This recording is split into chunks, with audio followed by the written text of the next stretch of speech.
Assalamualaikum warahmatullahi wabarakatuh. Perkenalkan, nama saya Narwan dengan NIM A1Q12003. Baik, di sini saya akan menjelaskan tentang fungsi, tujuan, serta prinsip-prinsip bimbingan karir. Tapi terlebih dahulu di sini saya akan menjelaskan tentang apa sih bimbingan karir itu.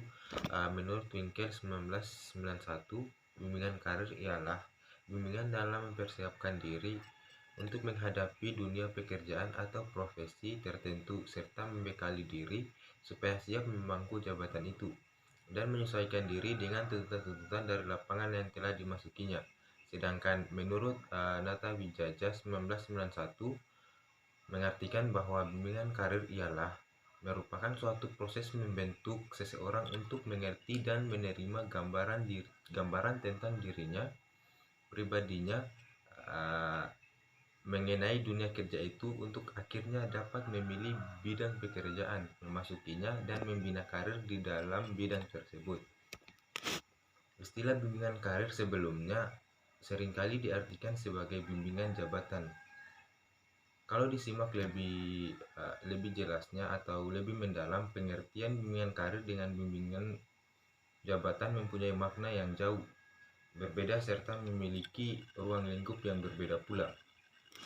Bimbingan karir lebih menitiberatkan kepada perencanaan kehidupan yang terlebih dahulu harus mempertimbangkan potensi-potensi yang ada dalam dirinya dan dimilikinya serta lingkungan sekitar agar mereka memperoleh dan memiliki yang cukup luas dari pengaruh terhadap berbagai peran positif yang layak dilaksanakan dalam masyarakat. Sedangkan bimbingan jabatan lebih meningkatkan pada bentuk layanan yang berpusat pada pemberian informasi menurut Soekardi 1984. Prinsip-prinsip bimbingan karir. Menurut Soekardi 1984, agar karir di sekolah dapat berfungsi dengan sebaik-baiknya dan efisien sesuai dengan tujuan yang telah ditetapkan, maka beberapa pandangan tentang prinsip-prinsip bimbingan perlu diperhatikan oleh para pembimbing, khususnya administrator sekolah dan pada umumnya, terutama dalam penyusunan program pelaksanaan layanan bimbingan karir di sekolah. Secara umum, prinsip-prinsip bimbingan karir di sekolah ini menurut Soekardi 1946 adalah sebagai berikut. Yang pertama itu, seluruh siswa memiliki kesempatan untuk mengembangkan dirinya dalam pencapaian karir secara tepat tanpa terkecuali, baik itu dia mampu atau kaya dan yang miskin serta faktor-faktor lainnya. Yang kedua itu, setiap siswa harus memahami bahwa karir itu adalah sebagai suatu jalan hidup dan pendidikan adalah sebagai persiapan dalam hidup. Yang ketiga itu, siswa hendaknya dibantu dalam mengembangkan pemahaman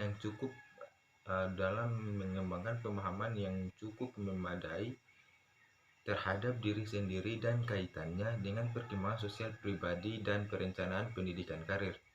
Yang keempat itu, siswa secara keseluruhan hendaknya dibantu untuk memperoleh pemahaman tentang hubungan antara pendidikan dan karirnya. Dan yang kelima itu, siswa hendaknya memiliki kesempatan untuk menguji konsep, berbagai peran dan keterampilan guna mengembangkan nilai-nilai dan norma-norma yang memiliki aplikasi bagi karir di masa depannya. Dan yang keenam itu, program bimbingan karir di sekolah hendaknya diintegrasikan secara fungsional dengan program bimbingan dan konseling pada khususnya. Dan yang ketujuh itu, program bimbingan karir di sekolah hendaknya berpusat di kelas dengan koordinasi oleh pembimbing disertai partisipasi dari orang tua dan kontribusi masyarakat. Tujuan bimbingan karir. Menurut Surya 1988 menyatakan bahwa tujuan karir ialah membantu individu memperoleh kompetensi yang diperlukan agar dapat menentukan perjalanan hidupnya dan mengembangkan karir ke arah yang dipilih secara optimal. Secara umum, tujuan diselenggarakan bimbingan karir di sekolah menurut Soekardi adalah membantu para siswa memiliki kemampuan dalam mengambil keputusan mengenai karirnya di masa depan. Sedangkan tujuan khusus dari diselenggarakannya bimbingan karir ini adalah yang pertama itu siswa memiliki pemahaman dan menilai dirinya tentang mengenai potensi dasar seperti minat, sikap, kecakapan, dan cita-cita. Yang kedua itu, siswa akan sadar dan memahami nilai-nilai yang ada pada dirinya dan yang ada dalam masyarakat. Dan yang ketiga, siswa akan mengetahui berbagai pekerjaan yang berhubungan dengan potensi dan minatnya, memiliki sikap positif dan sehat terhadap dunia kerja, memahami hubungan dari usaha sekarang dan masa depannya, dan mengetahui jenis-jenis pendidikan dan latihan untuk yang diperlukan untuk suatu bidang pekerjaan tertentu. Keempat, siswa dapat mengemukakan hambatan-hambatan yang ada pada dirinya dan lingkungan, serta dapat mengatasi hambatan-hambatan tersebut. Dan yang kelima, siswa sadar akan kebutuhan masyarakat dan negaranya yang berkembang. Sedangkan menurut kami dan Reyhan 1987 merumuskan tujuan bimbingan karir itu ialah yang pertama, peserta didik dapat mengenal atau mendeskripsikan karakteristik diri, di mana yang dimaksud ini adalah minat, nilai, kemampuan, dan ciri-ciri kepribadian yang darinya peserta didik dapat mengidentifikasi bidang studi dan karir yang sesuai dengan dirinya.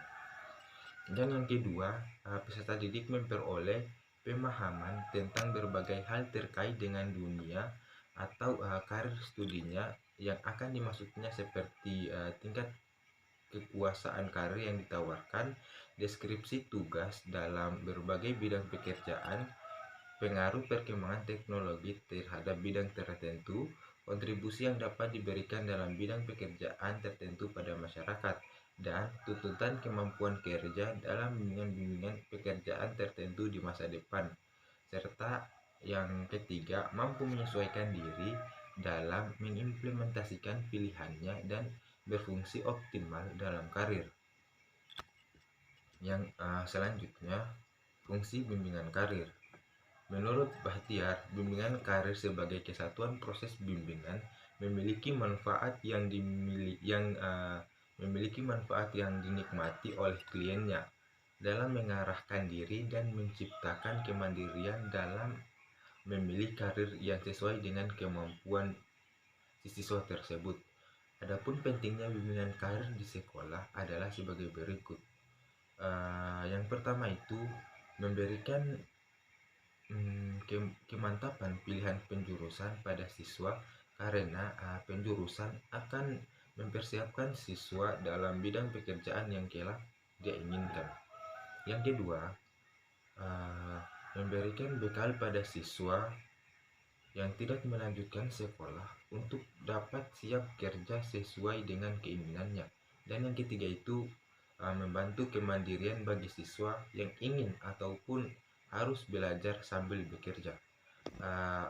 Sekian dari saya, mungkin itu yang bisa saya jelaskan dari tujuan, fungsi, serta prinsip-prinsip bimbingan konseling karir ini. Bila ada kekurangan mohon dimaafkan. Wassalamualaikum warahmatullahi wabarakatuh.